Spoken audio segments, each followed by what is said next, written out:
Hi guys, and welcome to Studio Wildlife. In this video I'm going to show you how I created this charcoal and acrylic tiger mixed media piece.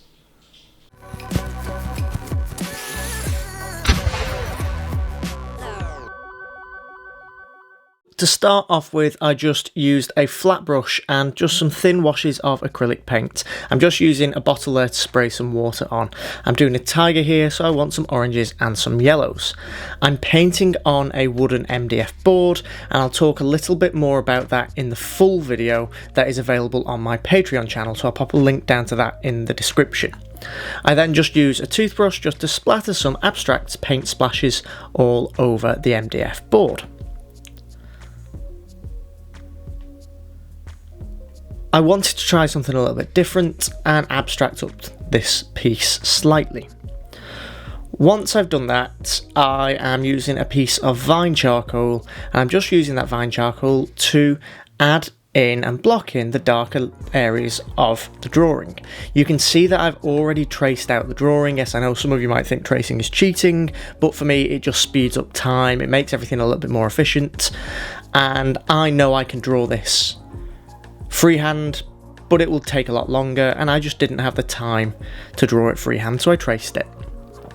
So I'm just using that vine charcoal, just a cheap, simple vine charcoal stick that you get from any art store, and I'm just blocking in, working over the top of the primed panel.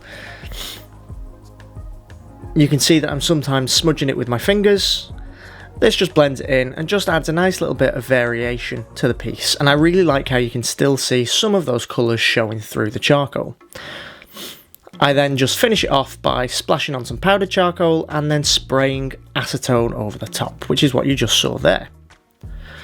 I fix it and then add some more powdered charcoal, and then use a putty eraser to erase some of that charcoal to add in some areas that I want to be the highlights.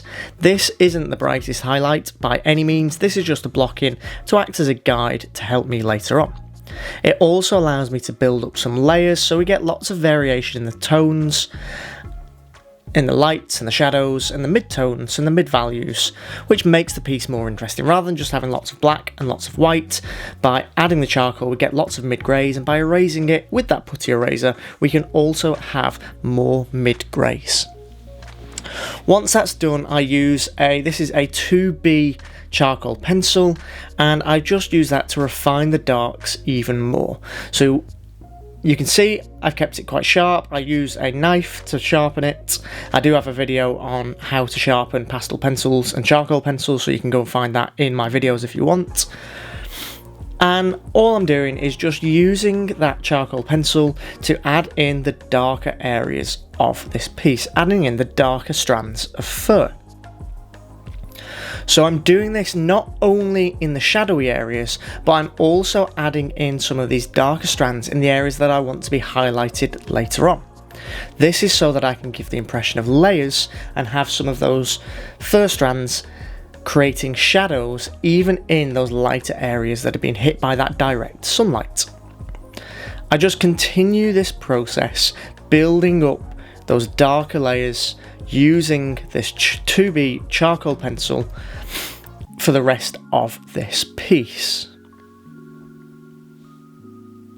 So again, I do have the full process of this on my Patreon channel. If you want to watch it in real time, go and join my Patreon. I've already got loads of patrons who I am really appreciative, and thank you so much for supporting me, and I'm really glad that you're finding all these videos really helpful. So this is where the piece really comes to life now. So I'm using a white Conte pencil or pastel pencil, and I'm just using it to really bring out all of those highlights and those lighter bits of fur. You can see that I've not really sharpened this very well. I could have sharpened it further by just filing it down on a piece of sandpaper, but for what I needed it for, this level of sharpness was fine. And I just add in the hairs in the exact same way as I do with a paintbrush.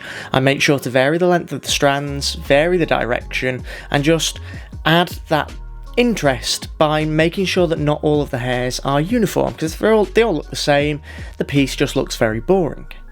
And again, just like I was doing with the black fur, I'm just building up those layers of whiter fur over the top. One thing that I did forget to mention was that after I'd done the black layer with the charcoal pencil, I actually fixed it using a Winsor & Newton fixative, and then worked with the white charcoal over the top. If you don't do that, sometimes the white charcoal or the white Conte pastel can pick up some of the darks underneath, and that can cause it to look grey.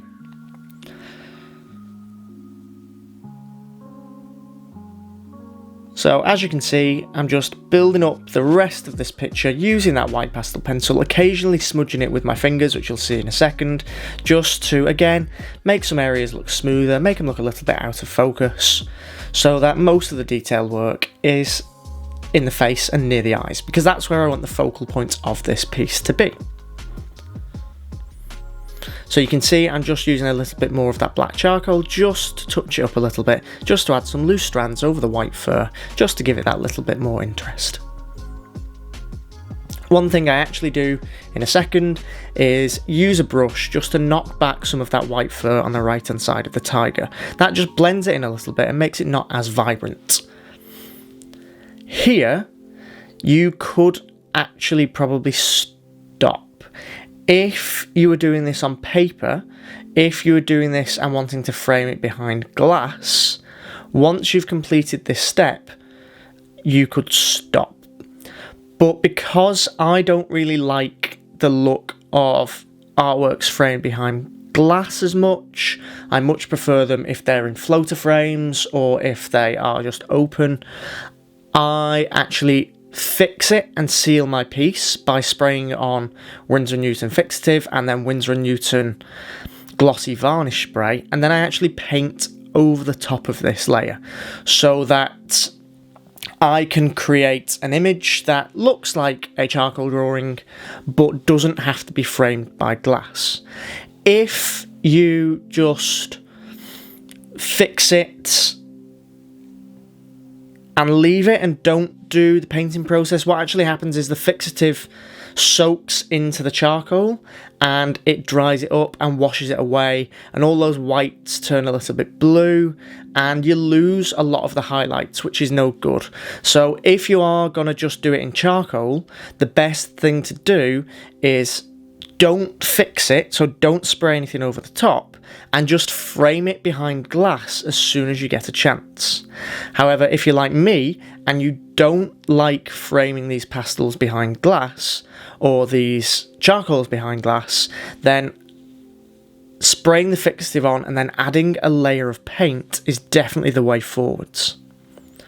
And that's pretty much what I'm doing here. I'm just using a small detail brush and some white paint just to bring back those white highlights that were lost when I sprayed on the fixative and when I sprayed on the varnish. I'm just using a small detail brush to do this. The detail brushes that I talk about in all of my videos, so you can go and see them there, and I talk about them a lot more on my Patreon channel. But you can see I'm just using that detail brush to pick out the smaller details in the fur. I'm doing this in the areas that would be orange if it was a coloured picture, and in the areas that are white.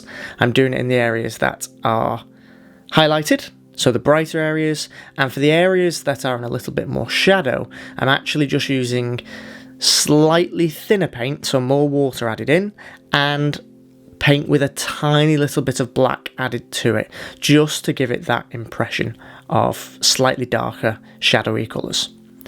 Then for the fur around the edges of the tiger, I actually use a slightly bigger brush because I want that fur to be a little bit softer. Then, because I wanted this piece to really pop, I decided to add some colour to the eyes as well. So I started off by adding some black acrylic paint around the eyes, and then making that look a little bit more realistic by adding some blue underneath those eyelids to act like the skin. I then block in the colours of the eyes, starting with a darker colour near the top to act as the shadow over the eyelid, and then build up my colours over the top of that, working from dark to light. So adding some oranges, adding some greens, adding various yellows, and building up that colour as each layer dries. Once that's done, I did need to knock work back in and do the pupils again, but that's not a problem. But once that was dry, I then glazed over the top with some orange to give that really, really bright, vibrant colour, and then refined the highlights just a little bit more with some yellow ochre and some white. Then for the highlights or the reflections in the eye, I always do these a little bit blue to give the impression of the sky, so to give it an environment that it's sat in to make it look a little bit more real, and then put the final highlights with absolute pure white to really make them pop.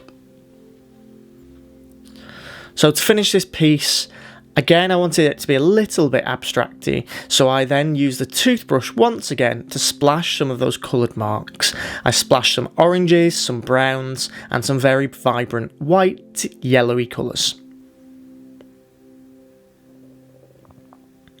So you can't really see this on the video, but you can see it more in real life. To finish it off, I just use this Dagger Brush from ProArt. I know a lot of people ask where I get this brush from, so it's ProArt. Dagger Brush, I can't remember if this is the small or the medium size, but I just use this to do the whiskers. I absolutely love this brush for whiskers. It is perfect for these long, detailed strands of fur.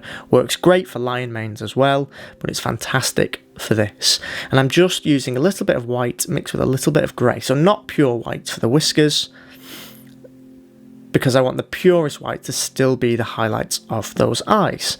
Just touch it up finally, and then that's pretty much it. Done. I hope you enjoyed the video. Thank you so much for watching. I hope you can use some of these techniques in your own artworks. And again, if you want to watch the longer version of this video with more tips and more tricks, then go and check out my Patreon channel. The link to that is in the description below. As always, thank you so much for watching, and thank you so much for your support. It does mean so much. And for more wildlife art tips, head over to studiowildlife.com.